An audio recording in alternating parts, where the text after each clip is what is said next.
ተናትልን ተመልካቾቻችን ዜና በምልክት ቀርባሉ።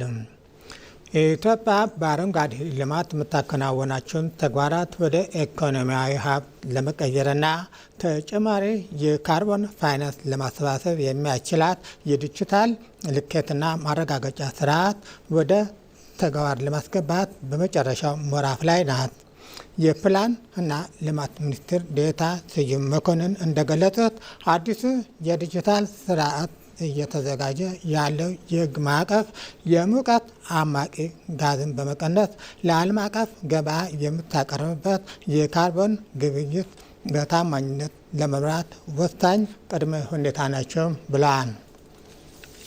ኢትዮጵያ ባለፉት 7 ዓመታት ታላቅ የአረንጓዴ ኢኮኖሚ ግንባታን ሰንቃ ህልሟን ለማሳካት ግልጽ ራዕይ ማስቀምጣ ጠንካራ ስራን አከናውናለች። አረንጓዴ መሆን አይታሰብባቸውም የተባሉ ስፍራዎች፣ ተራራና ሸለቆዎችም ሳይቀር ቁጥር ስፍር የሌላቸው ክንዶች መሬቱን አለምልመው ከ46 ቢሊዮን በላይ ችግኞች ተተክለዋል። ኢትዮጵያ ለአየር ንብረት የማይበገር አረንጓዴ ኢኮኖሚ ለመገንባትና የዓለም አቀፍ የካርበን ፋይናንስ አቅምን ለማሳደግ የምታደርገውን የሪፎርም ስራ ካፈሩ ከሚበቅሉ ችግኞች እኩል 1-2 ተብለው እኩል የተሰነዱት ህልሞቿ ይናገራሉ።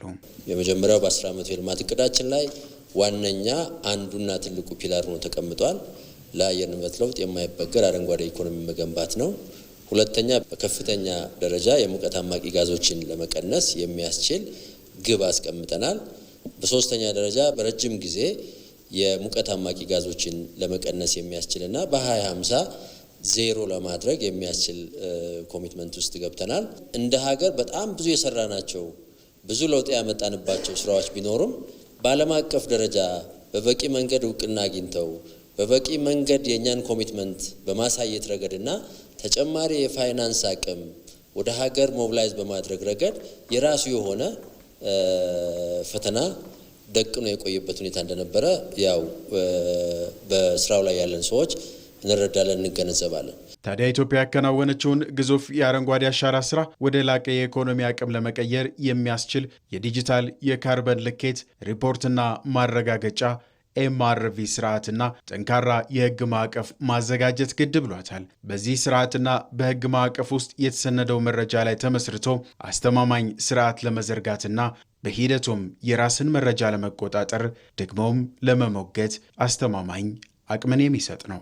ኢትዮጵያ እንደ ሀገር የራሷን ዳታ የምትሰበስብበት፣ የራሷን ዳታ የምታደራጅበት፣ የራሷን ዳታ አናላይዝ አድርጋ ግልጽና ተአማኒ የሆነ ሪፖርት ፕሮዲውስ ማድረግ የሚችልበትን ሁኔታ የእድል የሚሰጥ ትልቅ ኢንስትሩመንት ነው። በጣም ክሪቲካል ኢንስትሩመንት ነው።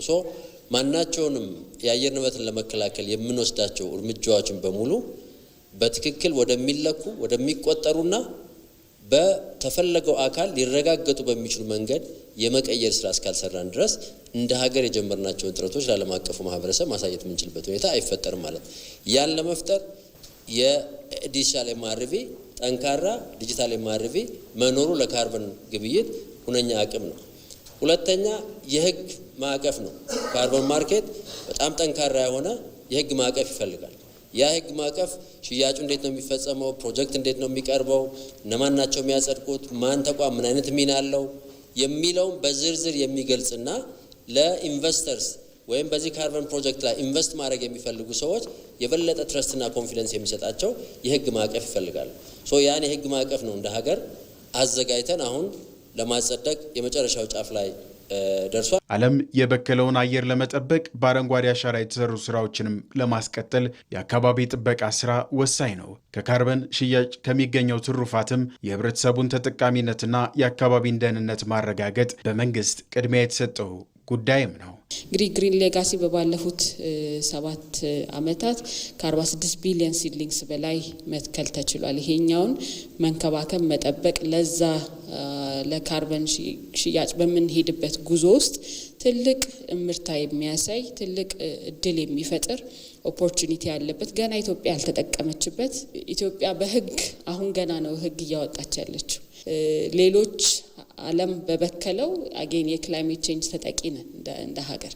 ስለዚህ ያንን ኮምፐንሴት ልናደርግበት የምንችልበትን ጉዞ በግሪን ሌጋሲ በተለያዩ የኢኮሲስተም ምህዳሮቻችን ካርበኖችን በመሸጥ የተሻለ የፋይናንስ አማራጭን በመውሰድ ይሄ የፋይናንስ አማራጭ ይበልጥኑ ኢኮሲስተሙን የምንጠብቅበት የህብረተሰቡን ተጠቃሚነት የሚያረጋግጥበት እና አካባቢው ህብረተሰቡ ሁሉ ኢንቫይሮንመንቱ ፕሮቴክት እንዲሆን የሚያልምበት እና ጽዱን ኢትዮጵያ በእርግጥም ልናረጋግጥበት የምንችልበት ጉዞ ላይ ነን ያለ ነው ማለት ነው። የዲጂታል ልኬት ስርዓትና የህግ ማዕቀፉ እርስ በርሳቸው ተሳስረው ተግባራዊ ሲደረጉ ኢትዮጵያን የላቀ ዓለም አቀፍ ተአማኒነት ያለው መረጃን በመፍጠር የካርበን ፋይናንስን በከፍተኛ ደረጃ ለማሰባሰብ ትልቅ ኃይል ይሰጣታል። በኢትዮጵያ እየተከበረ ያለው አንድ እቅድ አንድ ሪፖርት አሰራር በአገር አቀፍ ደረጃ የእቅድ መናበብ እንዲኖርና አፈጻጸማቸውን በተገቢው መንገድ እንዲለካ አስችሏል። አሰራሩ በክልሎች ይታዩ የነበሩ ወጥነት የጎደላቸው አካሄዶች ያስቀረ ነው። በኢትዮጵያ ባለፉት ዓመታት ይተገበሩ የነበሩ የእቅድ ስራዎች ከፍተኛ የቅንጅት ክፍተት የሚታይባቸው እርስ በርስ የመናበብ ችግርም በስፋት የሚስተዋልባቸው ነበሩ። ይህ አካሄድ በኢትዮጵያ የልማት ጉዞ ላይ የራሱን አሉታዊ ተጽዕኖ ሲያሳድር ቆይቷል። ለበርካታ ጊዜያቶችና ዓመታቶች የእቅድ ስራ ይሰራ ነበር። በኃይለሥላሴ ጊዜና በደርግ ጊዜ የነበረው የእቅድ አሰጣጥ ስራ የተማከለ የእቅድ አሰጣጥ ነበረ። ከዛም በኋላ በኢህአዴግ ጊዜ ወደ ያልተማከለ ስርዓት ተለውጧል። ነገር ግን በእነዚህ ሁሉ ጊዜ የሚሰሩ ስርዓቶች፣ ፕላኖች እርስ በርስ ያልተያያዙ፣ ቅንጅት የሚጎላቸው፣ ያልተሰናሰኑ፣ በተለይ ጎንዮሽና የቀጥታ ግንኙነት ያልነበራቸው ናቸው። ይሁን እንጂ አሁን ላይ ይህ የቆየ አካሄድ ሙሉ በሙሉ እየተቀየረ ይገኛል። ኢትዮጵያ ቀድሞ ከነበረውና በግብዓት እንዲሁም በሂደት ላይ ብቻ ያተኩር ከነበረው የተቆራረጠ የእቅድ ስርዓት በመውጣት ወደ አንድ እቅድ አንድ ሪፖርት የተቀናጀ አሰራር ስርዓት ተሸጋግራለች። ይህም በአገር አቀፍ ደረጃ የእቅድ እንዲሁም የውጤት መናበብ እንዲኖር አስችሏል። የአንድ እቅድ አንድ ሪፖርት ስርዓት ስታብሊሽ ከማድረጋችን በፊት እንግዲህ እንደ ሀገር የሚታቀዱ እቅዶች በአብዛኛው ትኩረት የሚያደርጉት ሂደት ላይ እንደነበረ ይታወቃል። ስለዚህ ከሂደት በዘለለ ውጤትን መሰረት ያደረገ እቅድ ማቀድ ስለሚገባ እንደዚሁም ደግሞ የተለያዩ ጠሪና ተጠሪ ተቋማት ፍራግመንትድ በሆነ አካውንት ሳይሆን ማቀድ ያለባቸው በሚያገናኛቸው ጉዳዮች ላይ ምክንያቱም መንግስት ጠሪና ተጠሪ ተቋም ሲያደርግ የራሱ የሆነ ፈንክሽናል ሪሌሽንሽፕ ስላለው ያንን መሰረት አድርጎ በጋራ እንዲያቀዱ በጋራ ሪፖርት እንዲያደርጉና በጋራ ውጤት እንዲያመጡ ያስችላቸዋል። ይህንን ለመቅረፍ ነው እንግዲህ ይሄ የአንድ እቅድ አንድ ሪፖርት ስርዓት ስታብሊሽ ተደርጎ እንግዲህ ተግባራዊ እየተደረገ ያለበት ሁኔታ ያለው ማለት ነው። እየተገበረ ያለው የአንድ እቅድ አንድ ሪፖርት አሰራር የእቅድ መናበብ እንዲኖር አፈጻጸማቸውም በተገቢው መንገድ እንዲለካ ያስችላል። አሰራሩ የሚወጡ እቅዶች ውጤታማነት እንዲረጋገጥ የሚያስችል ሲሆን ለእቅዶቹም በቂ የፋይናንስ አቅርቦት እንዲኖር ያግዛል። አንድ እቅድ መኖሩ ፕላኖች እርስ በርሳቸው እንዲተሳሰሩ ያደርጋል። አንድ ሪፖርት መኖሩ ደግሞ ስታንዳርድ በሆነ መንገድ የፕላኖች አፈጻጸም እንዲለካ እና ጉድለቶች እንዲታዩ ይረዳል።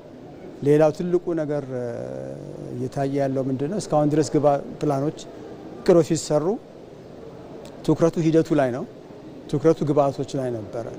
ነገር ግን ከዛ አሁን ያለው የፕላን አሰራር ወደ ውጤት ተኮር፣ ወደ ፋይዳዎች፣ ወደ ለውጦች፣ ወደ ውጤቶች የሚያተኩር የፕላን አካሄድም የተካሄደ ነው። ስለዚህ ከሂደትና ከግብዓት ተኮር ወደ ውጤት ተኮር መጓዙ በራሱ ውጤት እንዲመጣ ፋይዳ እንዲኖረው የፕላን አሰራራችን ይረዳል ማለት ነው። በአገር አቀፍ ደረጃ እየተገበረ ያለው አዲሱ አሰራር በክልሎች ይታዩ የነበሩ ወጥነት የጎደላቸው የእቅድና ሪፖርት አካሄዶችን መፍታት አስችሏል።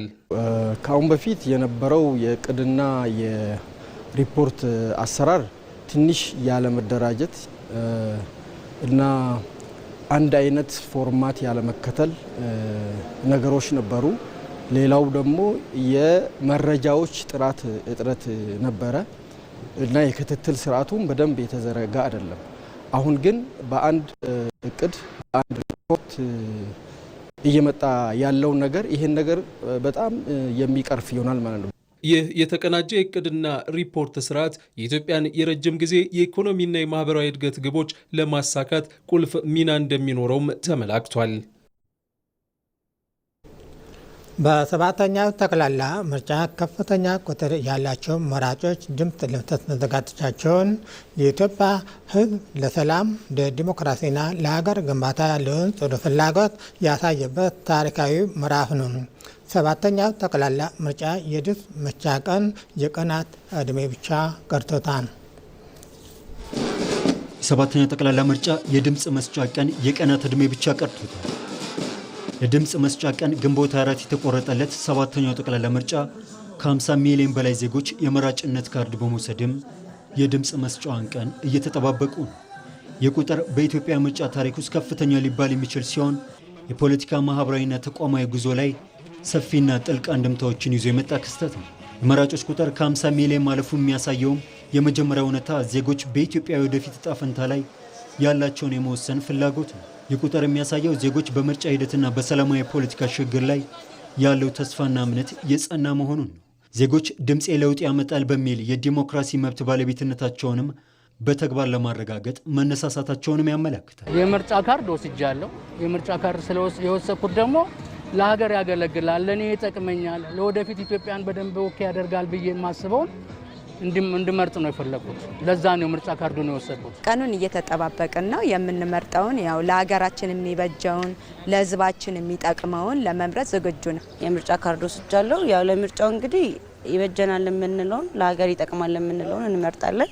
በኢትዮጵያ የጠቅላላ ምርጫ ታሪክ ውስጥ በሰባተኛው ጠቅላላ ምርጫ ከፍተኛ የዜጎች ቁጥር ለመምረጥ ዝግጁ መሆናቸውም በቀጣይ ለሚመሰረተው መንግስት እጅግ ከፍተኛ የሆነ የህዝብ ውክልናንም እንዲኖሩ ያደርጋል። ይህም መንግስት ወደፊት የሚያወጣቸውን ሀገራዊ ፖሊሲዎች፣ የኢኮኖሚ ማሻሻያዎችና የሰላም አማራጮችን በልበ ሙሉነት በህዝብ እውቅና ለማስፈጸም ትልቅ የፖለቲካ ሞራል ይሰጠዋል። ካርድ መውሰድ የመጀመሪያውና ወሳኙ እርምጃ ቢሆንም የዲሞክራሲ ማረጋገጫው የመጨረሻው ማሳያ ግን አይደለም። ዋናው ስኬት የሚለካው ካርዳቸውን በእጃቸው ያስገቡ ከ50 ሚሊዮን በላይ ዜጎች በምርጫው ዕለት በነፃነት ያመኑትን ፓርቲ መርጠው ድምፃቸውን ሲሰጡ ነው። ካርድ ወሰደ ማለት መረጥ አይደለም። ስለዚህ ይሄ ነገ ተረካቢ የሆነ ወጣት የወሰደውን የምርጫ ካርድ ለሚፈለገው ዓላማ ነገ 5 ዓመት ይመራኛል፣ ያስተዳድረኛል የሚለውን አካል መምረጥ አለበት የሚል እምነት አለኝ። ሁሉንም ፓርቲዎች እያየው ነው። ሁሉንም እንትን እየሰማውና እንትን እያልኩ ነው።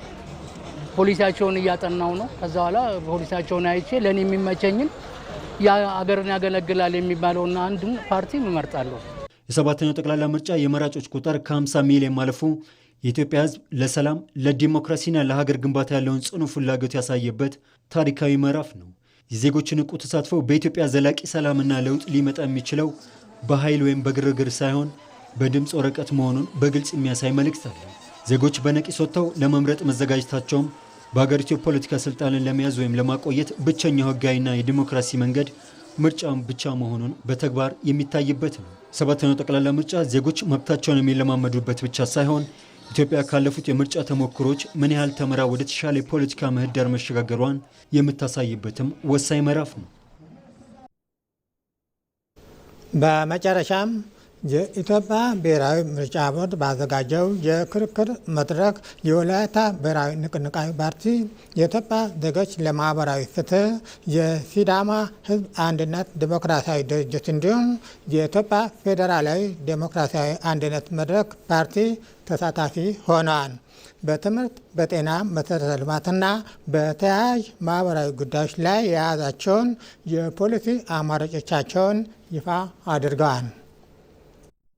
በሰባተኛው ጠቅላላ ምርጫ የሚወዳደሩ የተለያዩ የፖለቲካ ፓርቲዎች ለሀገር ይበጃሉ ያሏቸውን የፖሊሲ አማራጮች ለመራጩ ህዝብ እያስተዋወቁ ይገኛሉ። የኢትዮጵያ ብሔራዊ ምርጫ ቦርድ ባዘጋጀው የክርክር መድረክ የወላይታ ብሔራዊ ንቅናቄ ፓርቲ፣ የኢትዮጵያ ዜጎች ለማህበራዊ ፍትህ ኢዜማ፣ የሲዳማ ህዝብ አንድነት ዲሞክራሲያዊ ድርጅት እንዲሁም የኢትዮጵያ ፌዴራላዊ ዲሞክራሲያዊ አንድነት መድረክ ፓርቲ የያዟቸውን የፖሊሲ ሀሳቦችን አቅርበዋል። ፓርቲዎቹ በትምህርት፣ በጤና፣ በመሰረተ ልማትና በተያያዥ ማህበራዊ ጉዳዮች ላይ ያላቸውን ዝግጁነትና እቅድም ይፋ አድርገዋል።